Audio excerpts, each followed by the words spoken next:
Hello everyone, good morning. ಎಲ್ಲರೂ ಹೇಗಿದ್ದೀರಾ? ನಾವು ಚೆನ್ನಾಗಿದ್ದೀವಿ. ನೋಡಿ, ನನ್ನ ಮಗ ಎಲ್ಲ ನೈಟು ಎಲ್ಲ ಕಿತ್ತು ಅಂಡಿದ್ದಾನೆ. ಈಗೆಲ್ಲನೂ ನಾನು ಕ್ಲೀನ್ ಮಾಡಬೇಕು.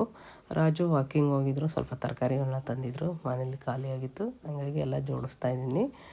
ಫ್ರೆಂಡ್ ಬೆಳ್ಳಿ ಕನ್ನಡ ಯೂಟ್ಯೂಬ್ ಚಾನಲ್ ನೋಡ್ತಾ ಇರಿ. ಹೀಗೆ ಸಬ್ಸ್ಕ್ರೈಬರ್ ಆಗೋದನ್ನ ಬಯರಬೇಡಿ. ದಯವಿಟ್ಟು ಸಬ್ಸ್ಕ್ರೈಬರ್ ಆಗಿ. ಯಾರ್ಯಾರು ಹೊಸಬ್ದಾಗಿ ನೋಡ್ತಿರೋ ದಯವಿಟ್ಟು ಸಬ್ಸ್ಕ್ರೈಬರ್ ಆಗಿ.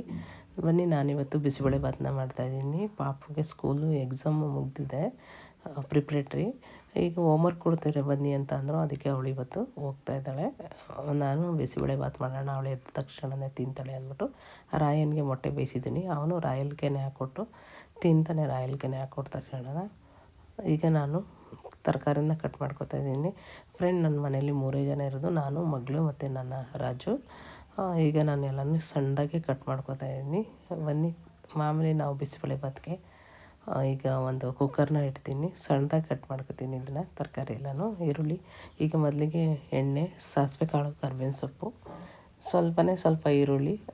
ನಾನು ಸ್ವಲ್ಪ ಹಾಕ್ತೀನಿ ಈರುಳ್ಳಿ, ಮತ್ತು ಹಸಿಮೆಣ್ಸಿನ್ಕಾಯಿ ಒಂದು 4, ಟೊಮೊಟೊ 2 ಇಟ್ಕೊಂಡಿದ್ದೀನಿ. ಯಾಕೆಂದರೆ ಟೊಮೊಟೊ ಈರುಳ್ಳಿ ಹುಳಿ ಎಷ್ಟೊತ್ತು ಚೆನ್ನಾಗಿರುತ್ತೆ. ಈಗ ಎಲ್ಲನೂ ಕಟ್ ಮಾಡಿ ಚೆನ್ನಾಗಿ ಫ್ರೈ ಮಾಡೋಕ್ಕೆ ಬಿಡ್ತಾಯಿದ್ದೀನಿ.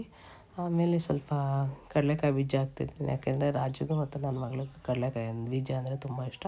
ಹಾಗಾಗಿ ಕಡಲೆಕಾಯಿ ಬೀಜನ ಹಾಕ್ತಾಯಿದ್ದೀನಿ. ಫ್ರೆಂಡ್, ಇಲ್ಲಿ ಹಸಿ ಬಟಾಣಿ ಹಾಕಬೇಕು, ಖಾಲಿಯಾಗಿತ್ತು, ಹಾಗಾಗಿ ನಾನು ಹಸಿ ಬಟಾಣಿನೇ ಹಾಕಿಲ್ಲ. ಈಗ MTR ಬಿಸಿಬೇಳೆ ಪೌಡ್ರನ್ನ 2 ಸ್ಪೂನ್ ಹಾಕ್ತಾಯಿದ್ದೀನಿ. ರಾಜುಗೆ ಬಿಸಿಬೇಳೆ ಭಾತ್ ಪೌಡ್ರು ಖಾರ ಆಗಬೇಕು, ಅದಕ್ಕೆ ಅವ್ರಿಗಿಷ್ಟ.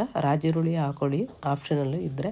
ಸ್ವಲ್ಪ ಹಿಂಗೆ ಹಾಕಿ ಎಲ್ಲನೂ ಫುಲ್ಲು 1-2 ವಿಷಲ್ ಹಾಕಂಗೆ ಬಿಡಿ. ಆಮೇಲೆ ನಾನು ಅಕ್ಕಿ ಹಾಕಿ ಮಾಡ್ತೀನಿ. ಫ್ರೆಂಡ್, ಬಿಸಿಬೇಳೆ ಭಾತ್ ರೆಡಿ ಆಯಿತು, ಗಮ್ ಅಂತ ಇದೆ. ಎಲ್ಲರೂ ಬನ್ನಿ ಬಿಸಿಬೇಳೆ ಭಾತ್ ತಿನ್ನೋಣ. ಫ್ರೆಂಡ್, ಹೀಗೆ ಬೆಳ್ಳಿ ಕನ್ನಡ ಯೂಟ್ಯೂಬ್ ಚಾನಲ್ನ ನೋಡ್ತಾ ಇರಿ. ಸಬ್ಸ್ಕ್ರೈಬರ್ ಆಗೋದನ್ನ ದಯವಿಟ್ಟು ಮರಿಬೇಡಿ. ಈಗ ನನ್ನ ಮಗಳಿಗೆ ಫುಲ್ಲು ಡ್ರೈ ಆಗಲಿ ಅಂತ ಅಂದ್ಬಿಟ್ಟು ಹಾಕ್ತಾಯಿದ್ದೀನಿ, ಅವಳು ಯಾಕೆಂದರೆ ಬಿಸಿ ತಿನ್ನಬೇಕು. Thank you friend. ಹೀಗೆ ನೋಡ್ತಾ